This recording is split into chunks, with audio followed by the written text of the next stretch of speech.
Hello there, all you kitty cats, and welcome back to another episode of Makeup and Mythology. Did you miss me? Oh, I know. It is the moment I have a lot of people waiting on and looking forward to. Today we are doing Miss Virgo. Shout out to all my Virgos. I love you. If you're new here or need a refresher, Makeup and Mythology is a series where I go into the mythology behind all the different zodiac signs, and I do my makeup at the same time. You don't have to be a Virgo to enjoy today's story, but I promise you that it will help you better understand the Virgos in your life and a little bit about their personality. It's pretty interesting as well if you are into mythology or history or anything of the sorts. Last week we covered Cancer, which goes into the story of Hercules and the Hydra, and this week we will be going into a story about Hades and his wife. Did you know that he had a wife? Because let me tell you, let's get into it, okay? Adjacent to the Leo constellation, there is a cluster of stars that form a shape that looks sort of like a little stick figure. This, my friends, is Virgo. Virgo is a sign for people born between September 23rd and August 22nd. The word Virgo is actually born from a Latin word, virgo. I know, kind of weird, huh? Virgo actually means virgin. But hold on, that doesn't mean that all you Virgos are a bunch of virgins, okay? Hear me out. While virginity is most commonly known as being linked to purity, it is also associated with harmony with nature. In fact, similar Latin words, virga, which means small branch or twig, and virgatus, which means made of twigs, kind of go in with this harmony with nature, but like aesthetic, you feel me? Now, many different goddesses are actually tied to the story of Virgo, but the most common is Persephone, who is the daughter of Demeter, the goddess of the harvest. Persephone's story is allegedly one of the most popular in ancient mythology. Allegedly. Okay, so one day, Persephone is minding her own business. You know, she's frolicking in this little field, as one does. And then Hades, king of the underworld, if you forgot, comes out of nowhere and kidnaps Shawty. Like, for what reason? For what reason? She was minding her own damn business. He took her to his realm of the underworld and made her queen of the dead. Kind of badass though, no, right? Not knowing what happened to her daughter, Demeter, that's such an ugly name, fell into a deep sadness affecting everything around her. Now, Demeter was the goddess of the harvest, which means she basically controlled all life on Earth. The air grew cold and inhospitable, plants stopped growing, and mortals all over the planet began to perish. For the sake of the human race, Persephone was returned to Demeter with one condition. The condition was an arrangement. That Persephone would be returned to Hades in the underworld for about 6 months out of the year. Kind of like a joint custody situation, if you will. For this 6 months Persephone was away, Demeter fell into grief and the world would plunge into a dark, cold, and barren land. These 6 months of cold is what we refer to today as winter. Our story picks up at the reunion between mother and daughter, when Persephone was finally returned to her mother on Earth and the drought Demeter had caused was finally over. Demeter claimed that humanity could finally relax from the harsh conditions it had been put under, but Persephone no longer took her mother's word like she used to. She didn't trust it, you know? There had been a time before where Persephone took everything her mother said as the truth. You know, she was an innocent little mama's girl. She didn't know any better. But those days were far behind her now. Persephone had seen the damage to the earth that her mother did in her absence, and she wasn't willing to forgive her yet. There was joy in their reunion, of course, but Persephone couldn't look at her mother the same. As her inevitable return to Hades grew closer, she couldn't help but notice the chill in the air. Persephone could tell that there was a cold front coming, and she was like, mama, you ain't slick. It's like, why you finna do everybody dirty with this brutal weather? Now here's where all the tea goes down. The mother and daughter sat down to have dinner, and Persephone couldn't help but bring up all the changes in the weather she was noticing. You know, but even though Persephone continued to bring up things she was noticing, that were direct reflections of her mother's emotions. Everything that Persephone brought up to Demeter, she dismissed. Persephone was like, oh, I noticed like the green in the grass isn't as green today. And her mom was like, oh, maybe we should like change our watering system. I'll check on it tomorrow. But then Persephone was like, oh, well, I definitely noticed a distinct chill in the air this morning. And then the mom's just like, kind of like, oh, well, like, just eat your supper. Like, we'll talk about it tomorrow. So she's very anxious avoidant with this topic. Because she's reaching more friendly than by him. Persephone felt like her mother made her feel like such a child in the way that she spoke to her. It was infuriating. So Persephone was like, I'm gonna fight my mama on this. Persephone was at the dinner table like, nah, I think we should talk about this right now. Like, don't tiptoe around the subject. Let's talk about it. And that she does. She says, I'm going away soon and we need to have the discussion because I can tell you're not going to handle my absence very well again. Her mother is very bitter about the whole agreement, the whole arranged marriage. You know, her mother's like, She's like, what's there to talk about? Your arrangement has been made and you will forever go spend 6 months with he who takes many guests. But Persephone is like, come on, his name is Hades and he's your son-in-law and you shall address him as his name. Like, show him a little bit of respect. He's my husband. Demeter still takes no liking towards Hades though. She sees him as the man who took away her sweet flower and forced her to live in darkness. Persephone's all like, he's not what you think, mother. And she tries to plead his case to Demeter, telling her how charming Hades has been to her.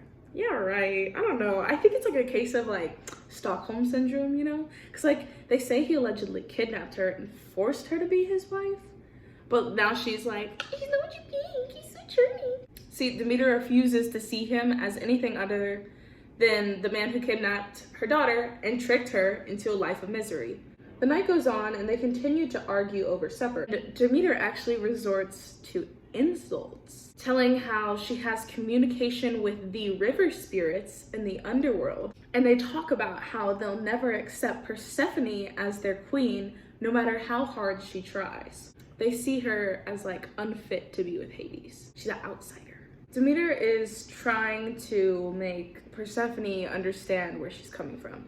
She's like, baby girl, you're a child of life itself, not the queen of death. Like, that's not where you belong. But Persephone just laughs at this and she claps back, saying for a goddess of life, she sure caused a lot of death when Persephone was gone. Persephone says how she saw that the river Styx had run thick with starved corpses. If you remember, we talked about in the Gemini story, the river Styx is a river that flows to Hades of like the dead souls.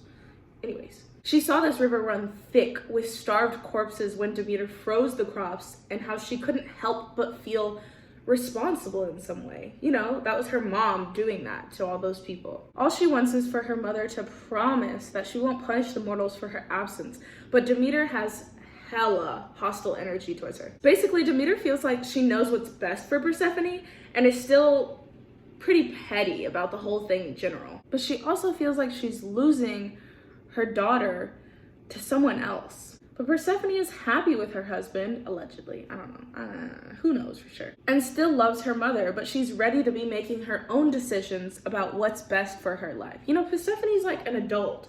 She's ready to make her own decisions, but her mom still wants to control her. Her mom still wants to mother her and coach her about like what is the right choices she should be making. But Persephone's kind of coming into her own and she's like, it's about fucking time too. 1 month later, and Persephone is preparing to depart to her husband back in the underworld. She takes her mother's hands and she tells her mother that she will see her soon. 6 months is not that long. Demeter tells her daughter not to forget the magic within her. She may be his wife, but she will always be her daughter. Demeter takes Persephone's wrists and from her fingertips forms a bracelet of flowers that will never wilt, not even where there is no sun. Persephone walked away with Drive pulling her back to her kingdom with her husband. As Persephone left, she witnessed the land get more and more barren and the grass more brittle.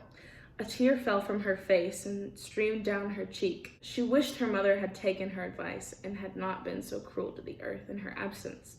But her mother was nature itself. Her emotions could not always be reined in. It was almost a relief to Persephone to step into the darkness and away from the earth. Strange to admit, but Persephone actually felt more comfortable in the underworld. Before her marriage with Hades, Persephone always felt like an extension of her mother. She felt like she had no domain of her own, and she was nothing but a child. Infinite domain, lol. I was about to say that. But in the underworld, she felt power.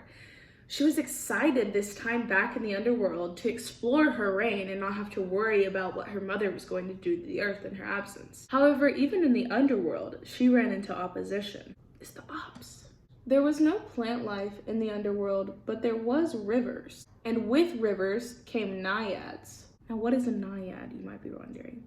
A naiad is a river spirit which actually served her mother, Demeter. And they would spread rumors about how unfit Persephone was to reign as queen. And Persephone, she was not gonna let this slide. She was feeling this new power. I'm the queen of the underworld, and y'all talking shit? Not on my watch. Persephone stood by the river of Cocytus. This was the river of lamentation. The wails of broken hearts flowed through the dark water, but she found it oddly calming, and she would come here often to reflect or to inflict punishment that she knows her husband wouldn't necessarily condone. Before her stood a naiad that she came to confront.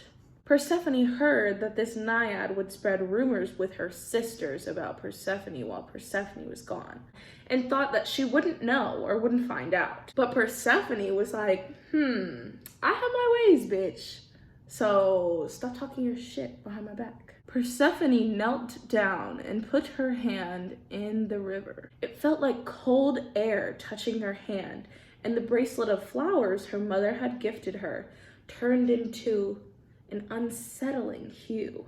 When Persephone lifted her hand out of the river, the flowers had changed color, but her hand wasn't wet, it came out dry. Persephone continues to talk with the naiad about how she knows her and her little sisters saw her as an outsider, like as if she was one of Zeus's mistresses on Mount Olympus. You know, she was viewed like that. But Persephone demands more respect. She's the queen of the underworld. I mean, you're not gonna let somebody talk shit about you in your own kingdom.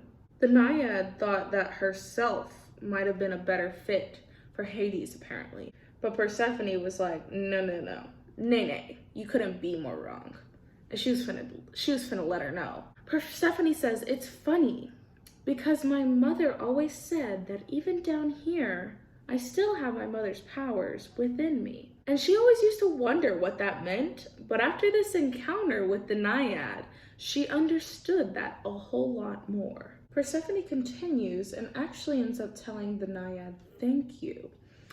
And with one lift of a finger, she points and raises it at the naiad. The naiad starts to scream, but then her voice vanishes. Her hands turn to leaves, and she shrunk down until she was a tiny little mint plant.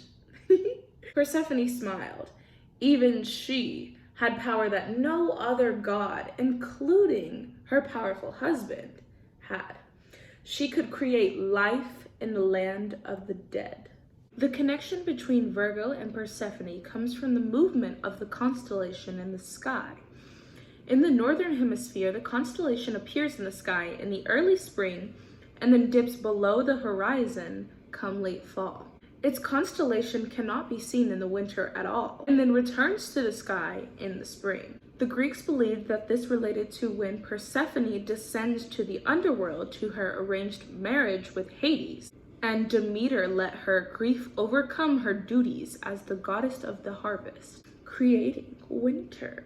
Persephone is a difficult character to understand, but it's not hard to imagine her fitting the personality of a Virgo. Not to necessarily say that Virgo is complicated, but you'll see what I mean. Virgos can be nurturing and kind, but above all, they are independent. They are logical, practical, and grounded, often gravitating towards perfection in everything that they do. She has both the connection to the warmth of spring and the cold, calculated underworld, a place she rules over with ominous efficiency. The story of Virgo probably has to be one of my personal favorites. I love the story that she carries a piece of her mother with her, but she is her own independent self, and she comes to find her strength in her new world. I think it tells a lot about just like coming into your own in general, and it makes sense because some of my favorite people are Virgos. Like some of the people that I gravitate towards the most are Virgos. I kind of tried to do something different with this week's look. So I went from the daughter of the goddess of harvest to now slicked back, black clothes, queen of the underworld, queen of the dead, if you will. I felt like it was appropriate for Persephone. I actually wanted to explain to you guys, this is like a curse mark from one of my favorite animes. His name is Meliodas, and I chose it because his story actually kind of goes into the story of Virgo a little bit, like similar. Spoiler alert for Seven Deadly Sins. Meliodas and Elizabeth, he's a demon and she's a member of the goddess race.